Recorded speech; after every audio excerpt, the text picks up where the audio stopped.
So we're continuing on with the key theological themes of the book of Isaiah, which is mainly based on the ESV Bible study. And so today we'll be looking from, there are from number 8 to number 14 of the key theological themes in the book of Isaiah. So number 8 is, God is actively using creation and history and even the wrongs of men for his own glory. Isaiah 10:12 to 14, when the Lord had finished all his work on Mount Zion and on Jerusalem, he will punish the speech of the arrogant heart of the king of Assyria and the boastful look in his eyes. For he says, by the strength of my hand I have done it, and by my wisdom, for I have understanding. I remove the boundaries of peoples, plunder their treasures. Like a bull, I bring down those who sit on thrones. My hand has found like a nest the wealth of the peoples. And as one gathers eggs that have been forsaken, so I have gathered all the earth, and there was none that moved a wing or opened the mouth or chirps. This is the word of the Lord. Thanks be to God. So you can see here that, the Assyrian king, thinks that, he's in control of. You see there in verse 12, he says, I will punish the speech of the arrogant heart of the king of Assyria and the boastful look in his eyes. You can see here that God punishes the kings and even nations, and he uses this to bring about his glory. We see there that God, by my strength of my hand, I have done it, and by my wisdom, I have understand. I remove the bounds of people, the plunder and treasures, and my hand has found like a nest, the wealth of the people. And as one gathers eggs that have been forsaken, so I've gathered all the earth, and there was none that moved the wing and opened the mouth and chirped. So you can see here, God is in control.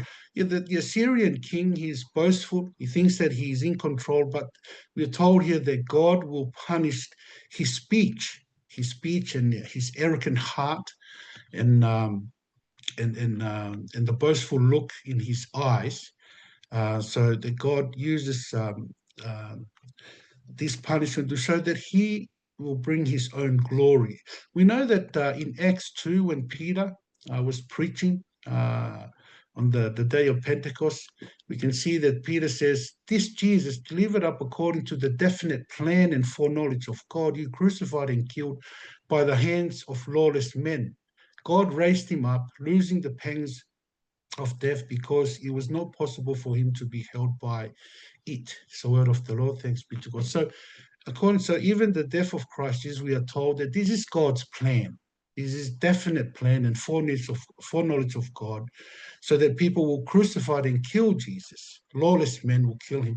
But this is God's plan. So God uses even the wrongs of man to bring about his glory. So even our suffering, God is using that for his glory. So when we suffer, like there's sicknesses and people persecuting us and things like, even those things, we can see that God uses those things to bring about his glory, and uses it for his glory. In Isaiah 13, 17 to 20, this is when the Medes that will conquer Babylon in 539 BC. Behold, I am stirring up the Medes against them, against Babylon, who have no regard for silver and do not delight in gold. Their bows will slaughter the young men. They will have no mercy on the fruit of the womb. Their eyes will not pity children. And Babylon, the glory of kingdoms, the splendor and pomp of the Chaldeans, will be like Sodom and Gomorrah when God overthrew them.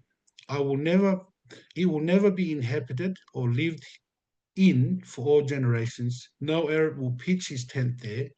No shepherds will make their flocks lie down there. This is the word of the Lord. Thanks be to God. Yeah, so you can see here that God will uh, uses the history. Here, the Medes, he will send them, Cyrus, to conquer Babylon. And, and this happened in 539 BC. And remember, this happened 200, Isaiah is prophesying 200 years before this will take place. And so we can see that God uses history and even the wrongs of man and to bring about his own glory and to show that he is in control rather than mankind. In Isaiah 14:24 to 27, the Lord of hosts has sworn, as I have planted, so shall it be, and as I have purposed, so shall it stand, that I will break the Assyrian in my land, and on my mountains trample him underfoot, and his yoke shall depart from them, and his burden from their shoulder. Um, this is the purpose that is purpose concerning the whole earth, and this is the hand that is stretched out over all the nations. For the Lord of hosts has purpose, and who will annul it? His hand is stretched out, and who will turn it back? This is the word of the Lord. Thanks be to God. So we can see here God's plan was to break the Assyrian, and he will rescue Israel from the Assyrians, and he will take their burden off them. 16, Isaiah 16, 13, and 14. This is the word of the Lord spoke concerning Moab in the past. But now the Lord has spoken, saying, in 3 years, like the years of hired worker, the glory of Moab will be brought into contempt, in spite of all his great multitude, and those who remain will be very few and feeble. This is the word of the Lord. Thanks be to God. God declares in 3 years, Moab's um, pride will be broken. And this most likely took place under the Assyrian invasion in 715 BC. You can see here God is in control of nations and kings, using them to bring about his own glory, using Syria to destroy Moab and bringing about God's glory. Now, Isaiah 18, verse 7, uh, at the time, at that time, tribute will be brought to the Lord of hosts from a people tall and smooth, from a people feared near and far, a nation mighty and conquering, whose land the rivers divide. To Mount Zion, the place of the name of the Lord of hosts. This is the word of the Lord. Thanks be to God. So at the end of history, we can see here um, um, the time, a tribute will be brought to the Lord from nations, mighty nations and mighty and conquering nations, that they will at the end of time, so that the history towards the history will flow to the end of history, and we're told here that nations will bring tribute to the host, to the Lord of hosts, displaying God's glory.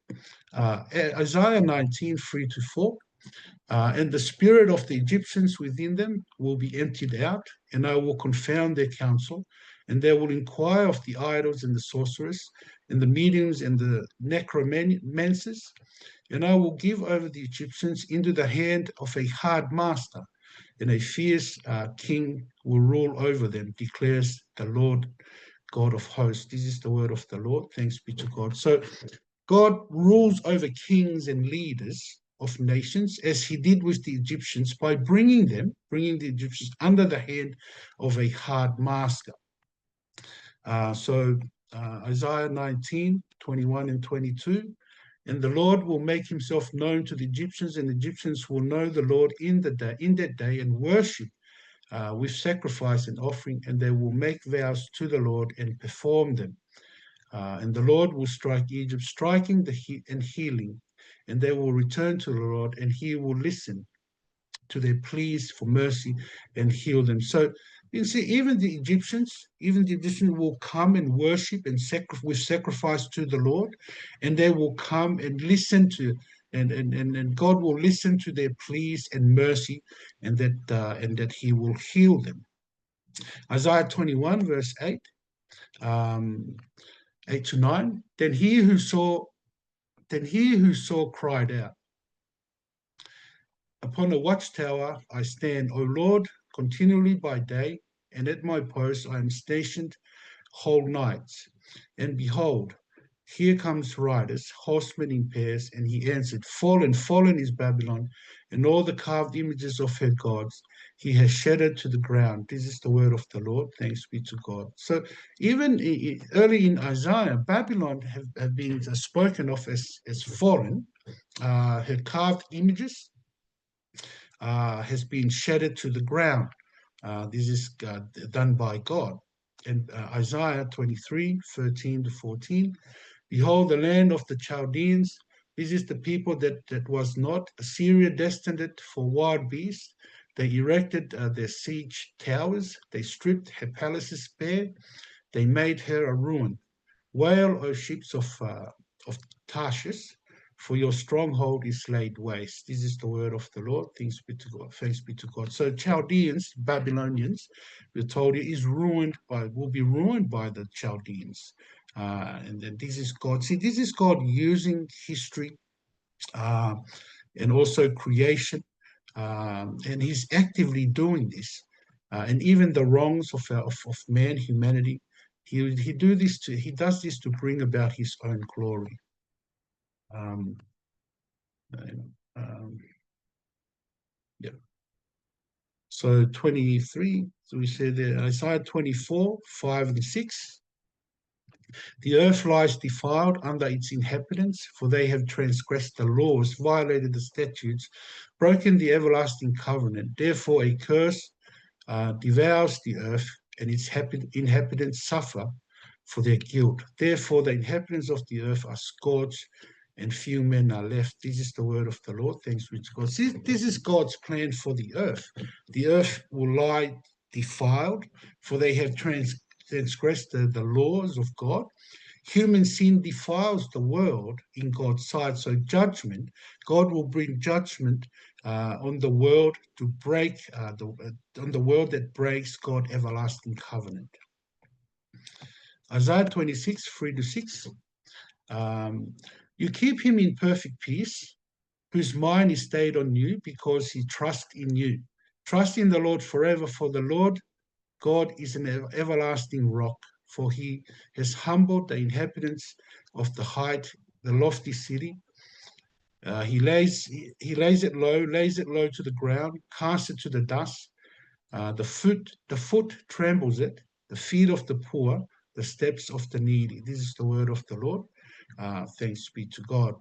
So we can see a God, for those whose mind stayed on God and trust in God, God will give them peace. But for the humble, the inhabitants of the high and lofty, he humbles them. For those who are high and lofty, he lays it low, he lays it to the ground, he casts it to dust, and foot trembles it. But we are told, for those whose mind had stayed on God and trust in God, God will keep them in perfect peace.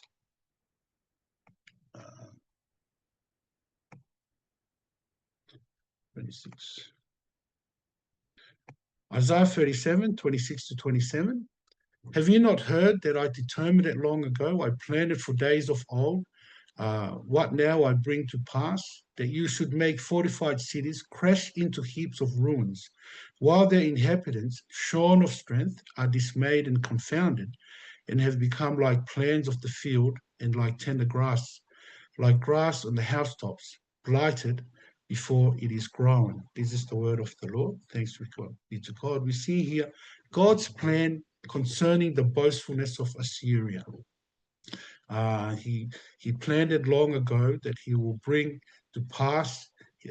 Fortified cities will crash into heaps of ruins, and their inhabitants, short of strength, dismayed and confounded, and have become like plants of field and like tender grass on the housetop that are blighted before it is grown. Isaiah 40:22-24. It is he who sits above the circle of the earth, and its inhabitants are like grasshoppers, who stretches out the heavens like a curtain and spreads them like a tent to dwell in, who brings princes to nothing and makes the rulers of the earth an emptiness.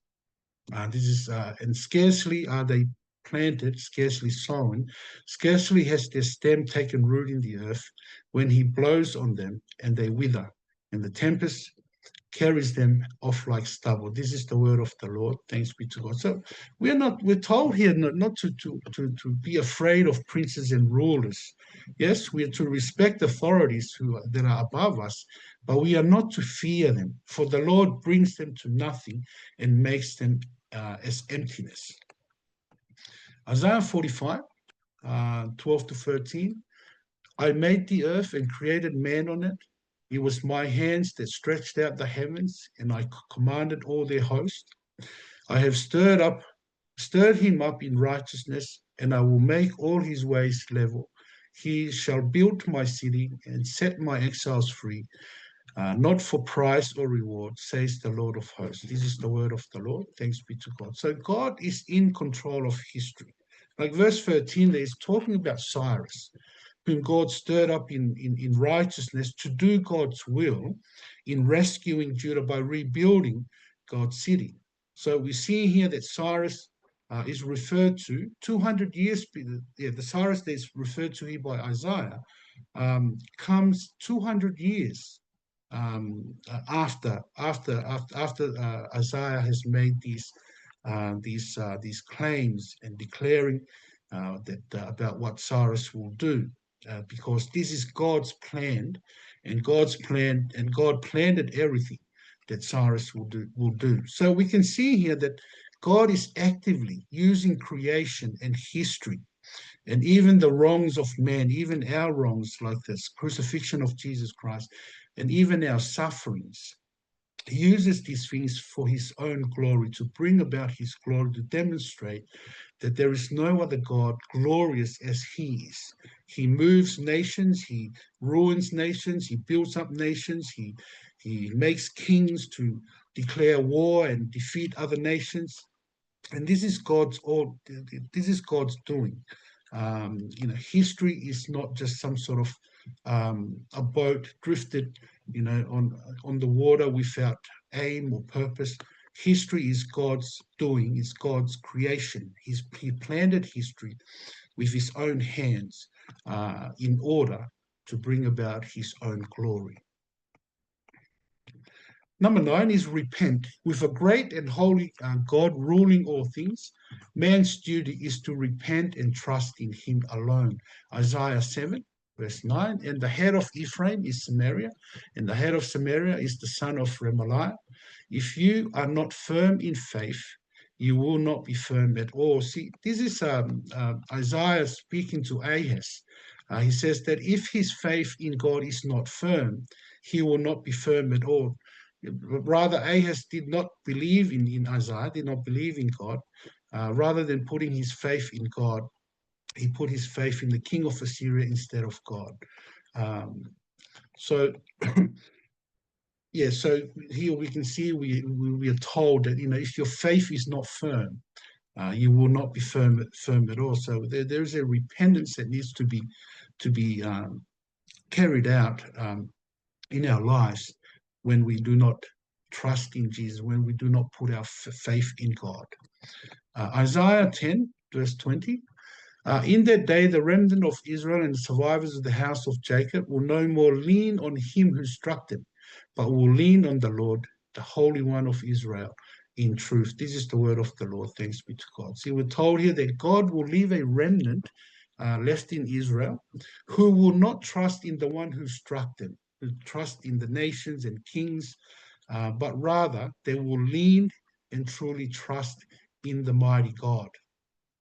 Isaiah 12, verse 2, Behold, God is my salvation, I will trust, and I will not be afraid, for the Lord God is my strength and my song, and he has become my salvation. So God is my salvation. God is our salvation. Unfortunately, King Ahaz did not believe in the Lord, in the salvation of the Lord. But the Lord, we are told here, the Lord himself and the Lord alone is enough for our salvation. Therefore, we ought to turn and trust, repent, and turn to God, and because that is our duty, is to repent and trust in him alone. Isaiah 28, 12 and 16. To whom he has said, this is rest, give rest to the weary, and this is repose. Yet they would not hear. Verse 16. Therefore, thus says the Lord God, behold, I am the one who has laid as a foundation in Zion a stone, a tested stone, a precious cornerstone of a sure foundation. Whoever believes will not be in haste. So we said here, God has established another foundation for the Zion, in Zion for the remnant that he has left. And that foundation is Christ Jesus. He is the stone, the cornerstone, the precious cornerstone of the sure foundation of God. And he is the good news. He is the good news. Uh, he is the good news that God saves as no one else can. Isaiah here emphasizes that God's salvation is worth believing in. Isaiah 30, 15 to 18. 15 to 18, for thus said the Lord God, the Holy One of Israel, in returning and rest you shall be saved. In quietness and in trust shall be your strength. But you were unwilling, and you said, no, we will flee upon horses. Therefore you shall flee away, and we will ride upon swift steeds. Therefore your pursuers shall be swift. 1,000 shall flee at the threat of one, and the threat of 5 you shall flee, till you are left, like a flagstaff on the top of the mountain, like a signal on a hill. Therefore the Lord waits. Therefore the Lord waits to be gracious to you, and therefore he exalts himself to show mercy to you. For the Lord is a God of justice. Blessed are all those who wait for him. This is the word of the Lord. Thanks be to God. So Judah is called to return and rest in the Lord, and they shall be saved. But they were unwilling, we are told they were unwilling to trust, unwilling, and rather they trusted in Egypt. And we are told there in verses that there will be, verses 15 and 16, that they will be defeated. Um, so Isaiah 32, 17 to 18, and the effect of righteousness will be peace, and the result of righteousness, quietness and trust forever. My people will abide in a peaceful habitation, in secure dwellings, and in quiet resting places. And it will hail when the forest falls down, and the city will be utterly laid down. Happy are you who sow beside all waters, who let the feet of the ox and the donkey rage free. This is the word of the Lord. Thanks be to God. So the effect of righteousness will be peace, and the result of righteousness, we are told, is quietness and trust forever. So the ones who trust in the Lord are promised a peaceful and secure dwelling place. Isaiah 40, verse 31, but they who wait for the Lord shall renew their strength. They shall mount up with wings like eagles. They shall run and not be weary. They shall walk and not faint. This is the word of the Lord. Thanks be to God. So Isaiah 42, verse 17, they are turned back and utterly put to shame, who trust in carved idols, who say to metal images, you are our gods. This is the word of the Lord. Thanks be to God. So by turning into idols that reflect, we turn things into idols that reflects our own thoughts.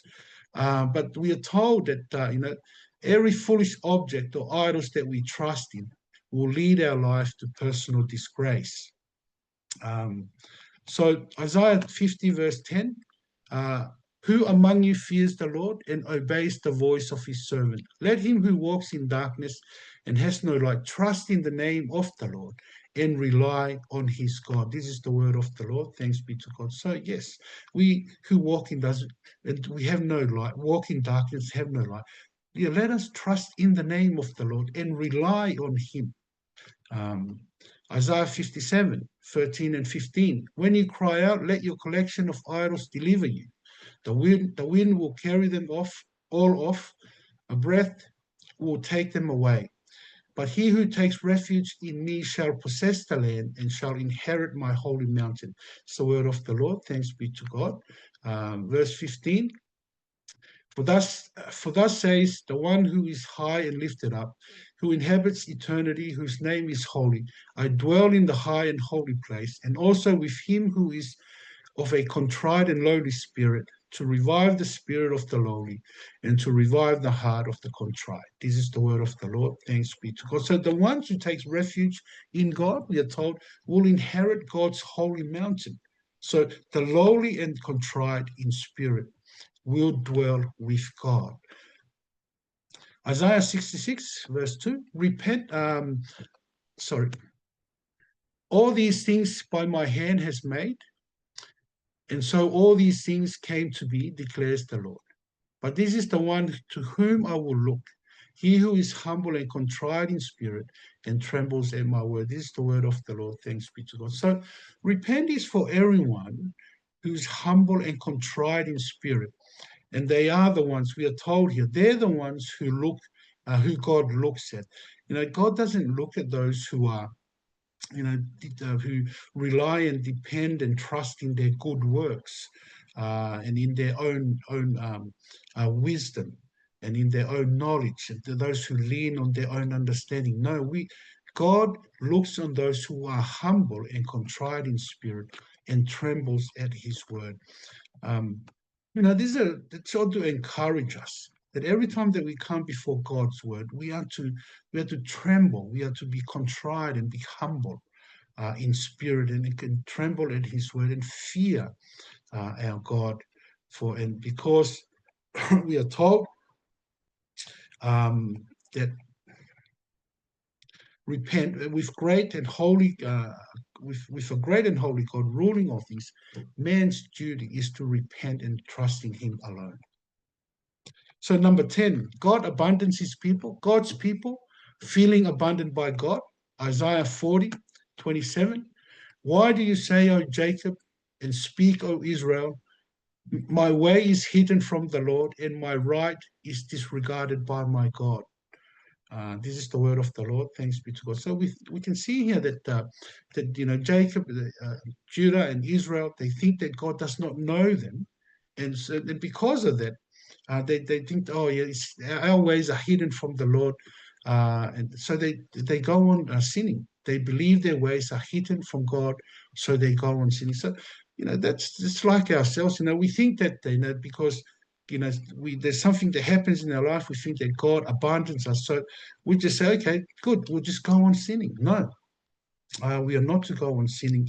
We are to turn to God in repentance. So Isaiah 49:14-16. But Zion said, the Lord has forsaken me. My Lord has forsaken me. Can a woman forget her nursing child, that she should have no compassion on the son of her womb? Even these may forget, yet I will not forget. Behold, I have engraved you on the palms of my hands. Your walls are continually before me. This is the word of the Lord. Thanks be to God. So God rejects sinners, but we are told here, yes, God abandons sinners. He rejects the sinners, but he will not forget his people. Isaiah 51:12-13. I am he who comforts you. Who are you that you are afraid of man who dies, of the Son of Man who is made like grass, and have forgotten the Lord your Maker, who stretched out the heavens and laid the foundations of the earth, and you fear continually all the day because of the wrath of the oppressor, when he sets himself to destroy? And where is the wrath of the oppressor? This is the word of the Lord. Thanks be to God. So the Creator God rebukes the fears of his people. Those who are afraid of men, a man who dies and have forgotten the Lord. Human opposition to God, we're told here, cannot last. And we're told here, where is the wrath of the oppressor? Human wrath is nothing, basically, compared to the divine wrath of God. Isaiah 31:1-3. Woe to those who go down to Egypt for help and rely on horses, who trust in chariots because they are many, and in horsemen because they are very strong, but do not look to the Holy One of Israel or consult the Lord. and yet he is wise and brings disaster. He does not call back his words, but will arise against the house of the evildoers and against the helpers of those who work iniquity. The Egyptians are men and not God, and their horses are flesh and not spirit. When the Lord stretches out his hand, the helper will stumble, and he who is helped will fall, and they will all perish together. This is the word of the Lord. Thanks be to God. So man is only human. We are not, and we cannot trust in man. So rather than trusting man, we are called to trust in God, because man we are only human, and we're not to trust in chariots and also horsemen, and but we are to look at the Holy One of Israel. And so Isaiah 39, 5-7. Then Isaiah said to Hezekiah, "Hear the word of the Lord of hosts. Behold, the days are coming when all that is in your house and that which your fathers have stored up till this day shall be carried to Babylon. Nothing shall be left, says the Lord. And some of your own sons who will come from you, who you will father, shall be taken away, and they shall be eunuchs in the palace of the king of Babylon." Then Hezekiah said to Isaiah, "The word of the Lord that you have spoken is good," for he thought, "There will be peace and security in my days." So the problem of Hezekiah was pride. He trusted in, he didn't trust in God, he trusted in other nations. But these nations, God will bring them and carry Judah away, and carry Hezekiah away into captivity. So number 11, glory of God. God will uphold his own course with a world-transforming display of his glory. Isaiah 4:2-6. In that day, the branch of the Lord shall be beautiful and glorious. That is Jesus Christ. And the fruit of the land shall be the pride and honor of the survivors of Israel. And he who is left in Zion and remains in Jerusalem will be called holy, everyone who has been recorded for life in Jerusalem. When the Lord shall have washed away the filth of the daughters of Zion and cleansed the bloodstains of Jerusalem from its midst by a spirit of judgment and by a spirit of burning. Then the Lord will create over the whole side of Mount Zion and over her assemblies a cloud by day, and smoke, and the shining of a flaming fire by night. For over all the glory there will be a canopy. There will be a booth for shade by day from the heat, and for a refuge and a shelter from the storm and rain. This is the word of the Lord. Thanks be to God. So the branch of the Lord is the Messiah. He springs from the Lord, he comes from the Lord, and his rule will spread across the world. And the beginnings, and his beginnings, we're told in Isaiah 53, as well, verse 2, was unimpressive, but his triumph will be beautiful and glorious.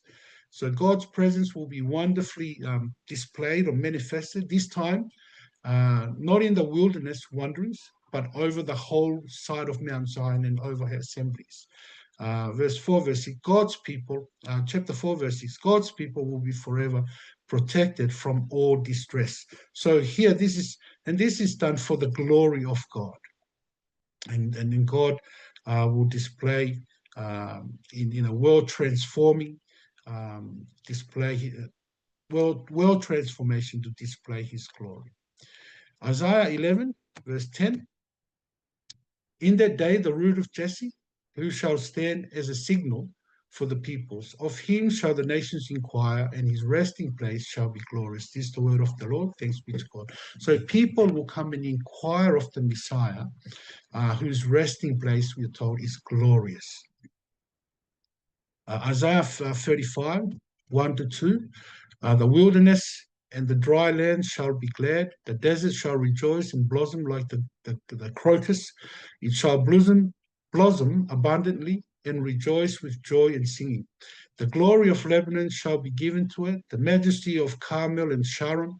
They shall see the glory of the Lord, the majesty of our God. This is the word of the Lord. Thanks be to God. So we told you that the reason for the transformation in the wilderness, is that the Lord is coming and that they will see his glory, the glory of God.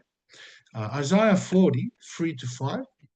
A voice cries, in the wilderness, prepare the way of the Lord, make straight in the desert a highway for our God. Every valley shall be lifted up, and every mountain and hill be made low. The uneven ground shall become level, and the rough places a plain. And the glory of the Lord shall be revealed, and all flesh shall see it together, for the mouth of the Lord has spoken. This is the word of the Lord. Thanks be to God. So we're told here that all peoples will come and see the glory of God. Now we see the glory of God. We see that in Christ Jesus.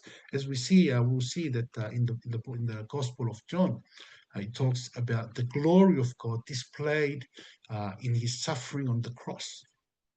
Isaiah 52, verse 10, the Lord has barred his holy arm before the eyes of all nations, and all the ends of the earth shall see the salvation of our God. This is the word of the Lord. Thanks be to God. So the power of salvation, we told you, will spread to the ends of the earth. And before that, the eyes of all the nations will look and see the glory of God.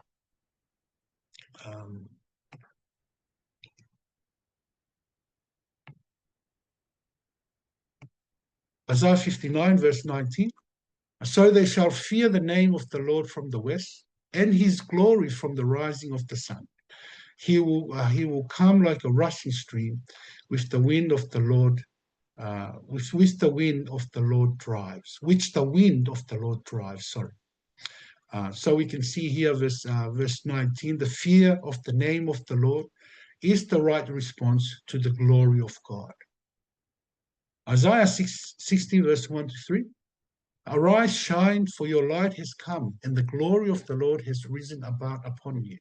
For behold, darkness shall cover the earth, and thick darkness the peoples. But the Lord will arise upon you, and his glory will be seen upon you. And all nations shall come to your light, and kings of the brightness of your rising. This is the word of the Lord. Thanks be to God. So the bright future of God's people calls for cheerful expectancy of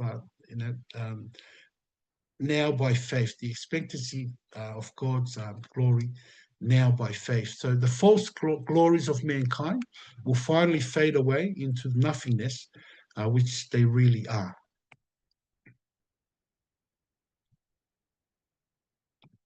Isaiah 66, verse 18. For I know their works and their thoughts, and the time is coming to gather all nations and tongues, and they shall come and see my glory. This is the word of the Lord. Thanks be to God. So we're told here a time. A time is coming that God will gather all the nations and tongues. And the purpose of gathering them, we are told here, they shall come and shall see my glory. And they'll come and see the glory of God. Number 12, prophecy. God uses predictive prophecy to prove that his hand is guiding human history. Isaiah 41, 1 to 4. Listen to me in silence, O coastlands. Let the peoples renew their strength. Let them approach. Then let them speak. Let us together draw near for judgment. Who stirred up one from the east, whom victory meets at every step.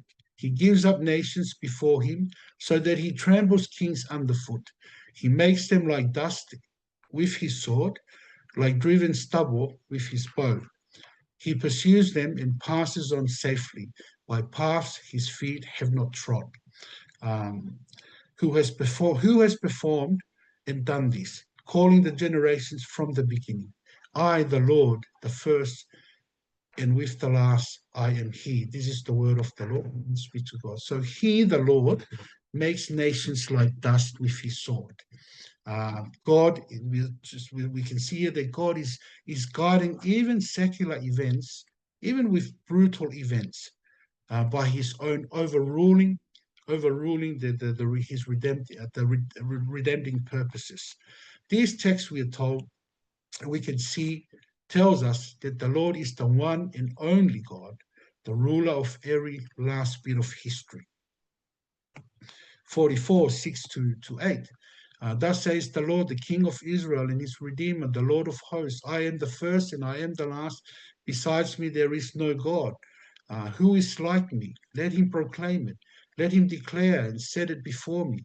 Since I appointed an ancient people. Let them declare what is to come and what will happen. Fear not, nor be afraid, for not be afraid. Have I not told you from of old and declared it? And you are my witnesses. Is there a God besides me? There is no rock, I know not any. This is the word of the Lord. Thanks be to God. So you can see there that God is the one guiding. It's prophecy to prove that His hand is the one guiding history. He's the one. He's the first and the last. There is no God besides Him. Um, and not only that, we are not to fear, be afraid, because God from of old has declared it, and we are His witnesses. And there is no God beside. There is no rock that He knows not any. Isaiah 44. Verse 6 to 8. Thus says the Lord, the King of Israel and his Redeemer, the Lord of hosts. I am the first and I am the last. Besides me, there is no God. Who is like me? Let him proclaim it. Let him declare and set it down, set it before me. Um, since I appointed an ancient people, let them declare it, what is to come and what will happen. Fear not, be afraid. Sorry, 44, 24 to 28. Thus says the Lord your Redeemer, who formed you from the womb. I am the Lord who made all things. See, He formed us from the womb. He's the one that made all things, who alone stretches out the heavens, creation, who spread out the earth by myself, who frustrates the signs of lies and makes fools of diviners, who turns wise men back and makes their knowledge foolish, who confirms the word of His servant and fulfills the counsel of His messengers, um, who says to Jerusalem, she shall be inhabited, and of the cities of Judah they shall be built, and I will rise up their ruins. I will raise up their ruins, who says to the deep, be dry. I will dry up your rivers, who says to Cyrus, he is my shepherd, and he shall fulfill all my purpose, sayings of Israel, of Jerusalem. See, she shall be built, and of the temple your foundation shall be laid. This is the word of the Lord. Thanks be to God. So we can see here Cyrus is mentioned here. He is God's shepherd. He is the one guiding the history, and through Cyrus, he will fulfill his purpose to bring back Jerusalem and be rebuilt, and also the temple, and the foundation shall be laid of the temple. And so we can see here that God is guiding history. He is the one guiding with His hand human history, and He's declared it here. See, this is Isaiah declaring way before Cyrus existed. We can see that God uses predictive history to prove that His hand is the one guiding human history. 45, 1 to 5, thus says the Lord of His anointed, to Cyrus, whose right hand I have grasped, who subdue nations before him, and who looses the belts of kings, to open doors before him, their gates may be closed. I will go before you and level the exalted places. I will break in pieces the doors of bronze and cut through the bars of iron. I will give you the treasures of darkness and the hoards of secret places, that you may know that it is I, the Lord, the God of Israel, who call you by my name, by your name. For the sake of my servant Jacob, and Israel, my chosen, I call you by your name. I name you, though you do not know me. I am the Lord, and there is no other. Besides me, there is no God. I equipped you, though you do not know me. This is the word of the Lord. Thanks be to God. So we can see here that God is already predicting what Cyrus will do. He is the one that will do God's will and fulfill God's plan. Um, Isaiah 46, 8 to 11. Remember this and stand firm. Recall it to mind. You transgressors, remember the former things of old. For I am God and there is no other. I am God and there is none like me, declaring the end from the beginning and from ancient times, things not yet done, saying, my counsel shall stand, and I will accomplish all my purpose, calling a bird of prey from the east, the man of my counsel from a far country. I have spoken and I will bring it to pass. I have purpose and I will do it. So we can see here that God has already predicted what's going to happen, what he's going to do um, through Cyrus, um, and that he's the one guiding his own purpose. 48, 3-7. The former things I declared of old, then uh, they went out of my mouth, and I announced them. Then suddenly I did them, and they came to pass. Because I know that you are obstinate, and your neck is an iron sinew, and your forehead brass. 46. Sorry. Yeah, 48. Yep, 47. You have heard, now see all this, and will you not declare it? From this time forth I announce to you new things, hidden things that you have not known. They are created now, not long ago. Before today you have never heard of them, lest you should say, behold, I knew it. See, God has already declared the things of old. He announced them and he did them. It came to pass. Although the people did not believe in him, but God has already guided, he's announced the things of the past, and they've heard of it. And not only that, but he announces new things, hidden things that they have not known. God we are told here that God is using predictive prophecy for things that will happen, and things that have happened in the past, to prove that it is his hands that is guiding human history. Number 13, faithfulness of God, God's plan, God's past faithfulness, and the certainty of his final victory motivate his people toward prayer and practical obedience now. No, we need to understand that the only reason why we worship is because we worship God is because God is faithful. Isaiah 56, 1-2. Thus says the Lord, keep justice and do righteousness, for soon my salvation will come, and my righteousness be revealed. Blessed is the man who does this, and the Son of Man who holds it fast, who keeps the Sabbath, not profaning it, and keeps his hand from doing any evil. This is the word of the Lord. Thanks be to God. So we can see here that God's righteousness, to keep his righteousness, and for soon his salvation will come.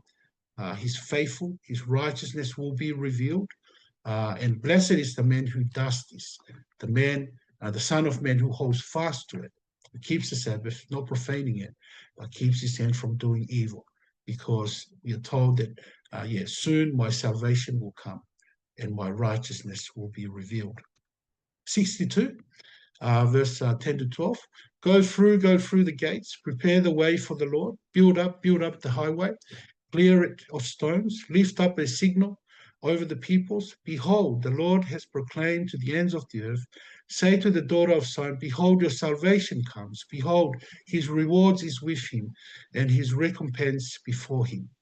And they shall be called the holy people, the redeemed of the Lord, and you shall be called sought out, a city not forsaken. This is the word of the Lord. Thanks be to God. You can see here, yes, God is faithful. And his salvation, we're told, behold, his salvation comes. Behold, his reward is with him, his recompense before him. Isaiah 63, 9-12. In all their affliction, he was afflicted, and the angel of his presence saved them. In his love and in his pity, he redeemed them. He lifted them up and carried them all the days of old. But they rebelled and grieved his Holy Spirit. Therefore, he turned to be their enemy, and he himself fought against them. Then he remembered the days of old, of Moses and his people. Where is he who brought them up out of the sea with the shepherds of his flock? Where is he who put in the midst of them his Holy Spirit? He caused his glorious arm to go at the right hand of Moses, who divided the waters before them, to make for himself an everlasting name. We can see that God is, they will ask God, that they will ask God to turn them back, We can see that God is faithful. He's the one that brought Israel out of Egypt, but they turned away from him, so he fought against them. But he remembers the days of old, of Moses and his people, and where he brought them out of the sea, and he shepherds his flock, and his arm, and he caused his glorious arm to go to the right hand of Moses, who divided the waters, the Red Sea, to make for himself an everlasting name. So God, we are told, He's faithful. His past faithfulness, and the certainty of His final victory ought to motivate us to prayer and practical obedience now. 64, verse 4. Uh, from of from of old, no one has heard or perceived by the ear. No one has seen a God besides you, who acts for those who wait for you. So God is the one who acts for those who wait. He's faithful for those who wait for Him, and this ought to motivate us to come to God in prayer and also practical obedience. And lastly, God's wrath. The wrath of God is to be feared above all else. Isaiah 5, verse 25. Therefore, the anger of the Lord was kindled against his people, and he stretched out his hand against them and struck them. And the mountain quaked, and their corpses were whereas refuse in the midst of the streets. For all his angers has not turned away, and his hand is still stretched out. Is stretched out still. This is the word of the Lord. Thanks be to God. So God's wrath comes upon his people. And the thing is, we said that they continue to sin his people, that his hand will continue to stretch out against his people, against them. And so that we ought to fear God above all else, because God will not let the guilty go unpunished. So Isaiah 9, 12, and 17, 19, and 21. The Syrians on the east and the Philistines on the west devour Israel with open mouth, for all his anger has not turned away, and his hand is stretched out still. So here we see Syria and the Philistines devouring Israel because God's anger has not been turned away. Um, in verse 17, therefore the Lord does not rejoice over their young men, and has no compassion on their fatherless and widows, for everyone is godless and an evildoer, and every mouth speaks folly. For all this his anger has not turned away, and his hand is still stretched out. So he is still angry. God's wrath will not stop against those who sin against him. Um, and verse 19, though the wrath of the Lord of hosts, through the wrath of the Lord of hosts, the land is scorched, and the people are still filled. People are like fuel for the fire. No one spares another. The word of the Lord. Thanks be to God. Manasseh devours Ephraim, and Ephraim devours Manasseh. Together they are against Judah. For all this, his anger has not turned away, and his hand is still stretched out still. This is the word of the Lord. Thanks be to God. So Isaiah 10, 4 to 6. Nothing remains but to crouch among the prisoners or fall among the slain. For all this, his anger has not turned away, and his hand is stretched out still. Woe to Assyria, the rod of my anger, the staff in their hands is my fury. Against the godless nation I sent him, and against the people of my wrath I command him to take spoil and seize plunder, and to tread them down like the mire of the streets. This is the word of the Lord. Thanks be to God. So those who do not have God will experience God's wrath, and and he treat people like they are, that they will be plundered. Okay. Um,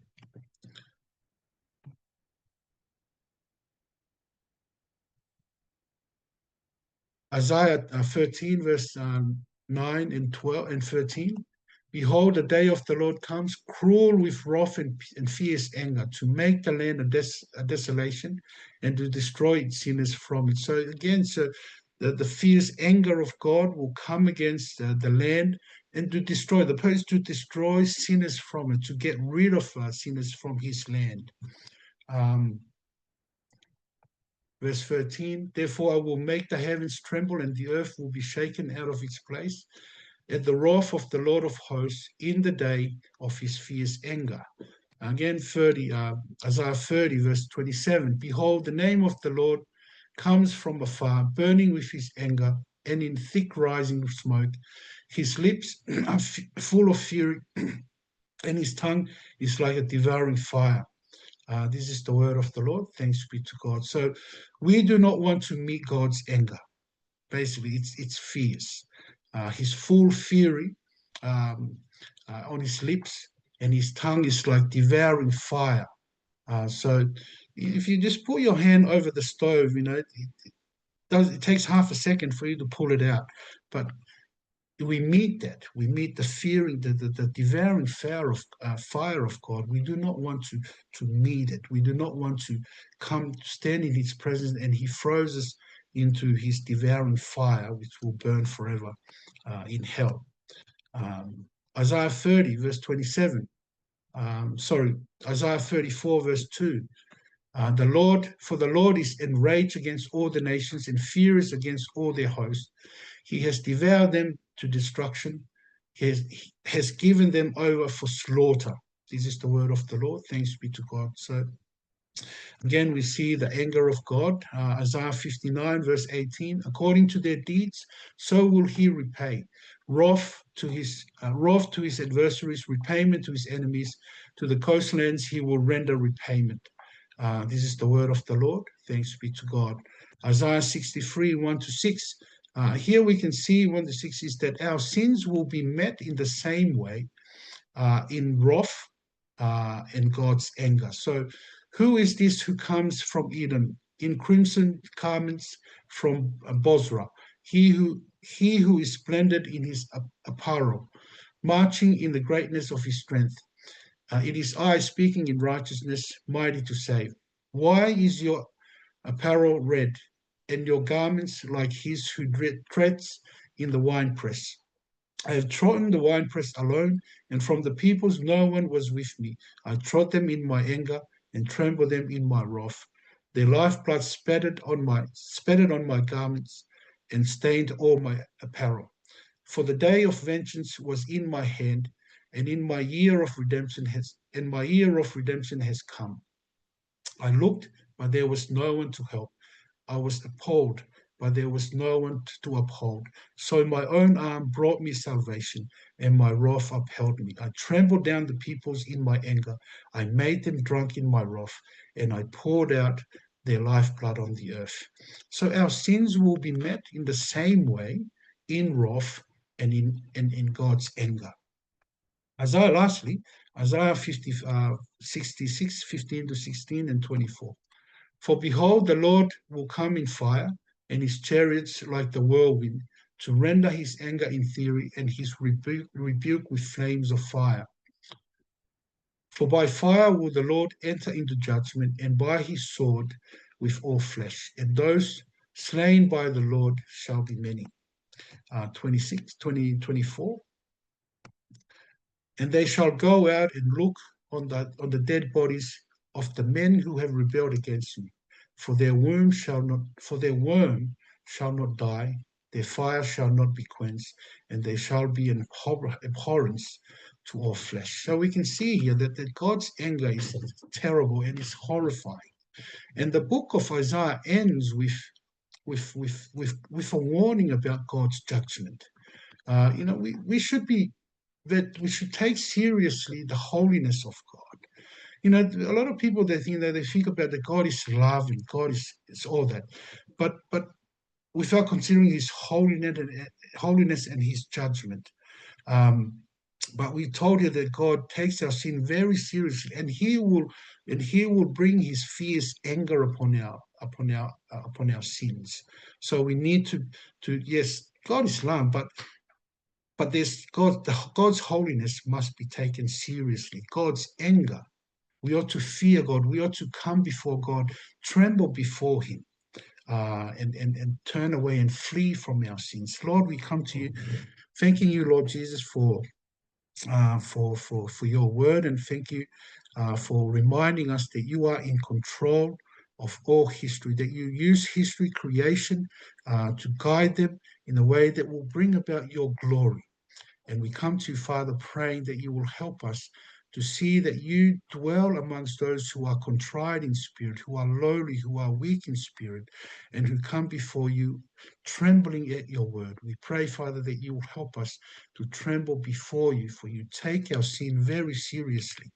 And we pray that through your Son, Jesus Christ, that we have faith in him and trust in him and come to him and prayerfully pleading for our salvation through your grace and mercy. We pray this in Christ. Amen.